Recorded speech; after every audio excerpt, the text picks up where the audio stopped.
الحمدللہ والصلاة والسلام علی رسول اللہ۔ کل مجھے یہ معلوم ہوا کہ حضرت مولانا مفتی سعید احمد پالنپوری دامت برکاتہم جس وقت دارالحدیث میں بخاری شریف کا آخری درس دے رہے تھے اور ختم بخاری کا جلسہ تھا، حدیث پڑھی گئی۔ جب مولانا نے تشریح کا ارادہ فرمایا تو زبان نے ساتھ نہیں دیا اور مولانا پر گریے کی کیفیت طاری ہو گئی۔ بے ساختہ مولانا رونے لگے اور جس کا طلبہ پر اثر پڑا اور سارے ہی طلبہ گریہ و بکا کی کیفیت میں مبتلا ہوئے۔ مولانا کو کہا گیا کہ لقوہ ہوا۔ بہرحال جو بھی وجہ بنی جس کی بنیاد پر مولانا بات نہیں کر سکے، درس نہیں دے سکے، حدیث کی شرح نہیں فرما سکے، یہ ایک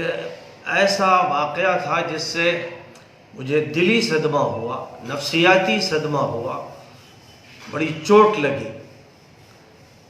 جہاں تک مولانا مفتی سعید احمد پالنپوری دامت برکاتہم کا تعلق ہے، میں یہ سمجھتا ہوں کہ اس دور میں اللہ تعالیٰ نے ان کو علوم اسلامیہ کا ایک ایسا زبردست عالم بنا کر امت کے سامنے پیش کیا ہے کہ جس کی مثالیں بہت شاد و نادر ہیں۔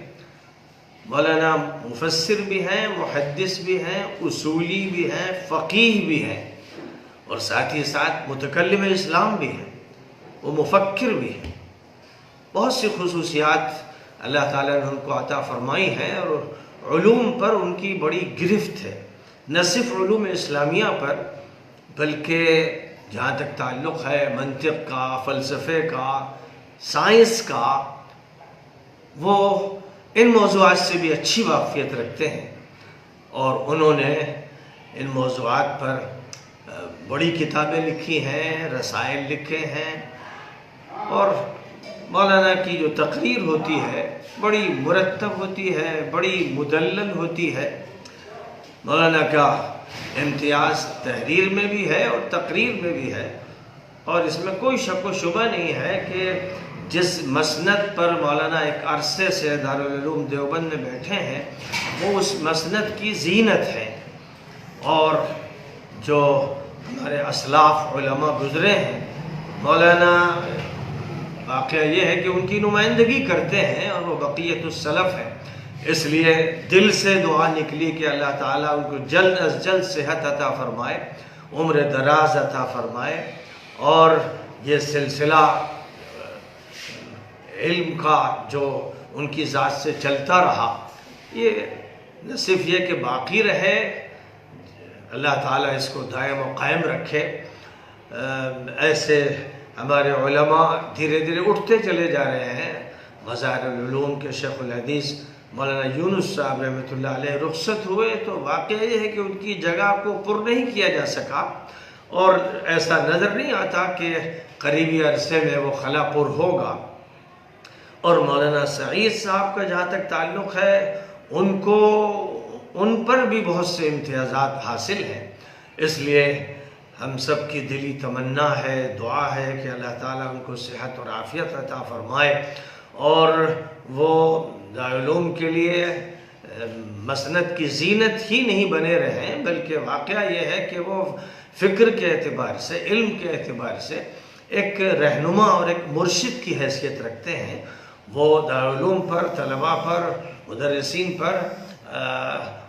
تنقید بھی کرتے رہے ہیں، یہ ان کے دل کا درد ہے جس کو وہ بیان کرتے ہیں اور ظاہر ہے کہ لوگوں کے اندر یہ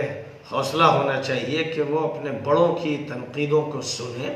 اور ان کے ذریعے اپنی اصلاح کریں، اپنی کمیوں کو دور کریں۔ تو بہرحال یہ ایک ایسی خبر تھی جس سے بڑا صدمہ ہوا اور دعا میں مشغول ہوا، اور دعا ظاہر ہے کہ ہم سب کر رہے ہیں، دیوبند کا دارالعلوم کا ہر طالب علم دعا کر رہا ہے، استاد کر رہا ہے، اور منتظم کر رہا ہے، بلکہ امت اور ملت سے تعلق رکھنے والے ایسے علماء اور ایسے اصحاب الفکر اور ایسے اصحاب ارشاد کے لیے پوری ملت دعا کرتی ہے، امت دعا کرتی ہے۔ اللہ تعالیٰ جلد از جلد ان کو شفا عطا فرمائے اور عمر دراز کے ساتھ اللہ تعالیٰ پھر ان کو ادارے میں واپس لائے۔ یہ سال تو اب اختتام پذیر ہو گیا ہے، نیا تعلیمی سال شروع ہو تو انہی کے درس سے اس کا آغاز ہو۔